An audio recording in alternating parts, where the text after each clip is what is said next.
Lok Sabha speaker ఎంపికపై కేంద్ర హోంమంత్రి అమిత్ షా తనకు ఫోన్ చేశాడని ఏపీ సీఎం చంద్రబాబు తెలిపారు. అయితే ఆ విషయం టీడీపీకి సంబంధం లేదని తాను స్పష్టం చేశారన్నారు. కూటమిలో కీలక పార్టీగా ఉన్న తెలుగుదేశం పార్టీకి పదవులతో సంబంధం లేదని, ఆంధ్ర రాష్ట్ర ప్రయోజనాలే ముఖ్యమని తేల్చి చెప్పారు. ఈ మేరకు ఆదివారం జరిగిన పార్లమెంటరీ పార్టీ భేటీలో టీడీపీ ఎంపీలతో చంద్రబాబు మాట్లాడారు. పదవుల కోసం పట్టుబడితే రాష్ట్ర ప్రయోజనాలు దెబ్బతింటాయని, ఈ విషయం ప్రతి ఒక్కరూ గుర్తుంచుకోవాలని చెప్పారు.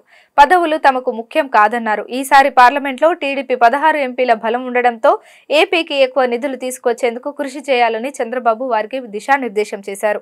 ఒక్కో ఎంపీకి 3 శాఖలు కేటాయిస్తానని, ఆ శాఖకు సంబంధించి రాష్ట్ర మంత్రితో సమన్వయం చేసుకుంటూ కేంద్రం నుంచి ఎక్కువ నిధులు తీసుకురావాలని ఎంపీలకు సూచించారు.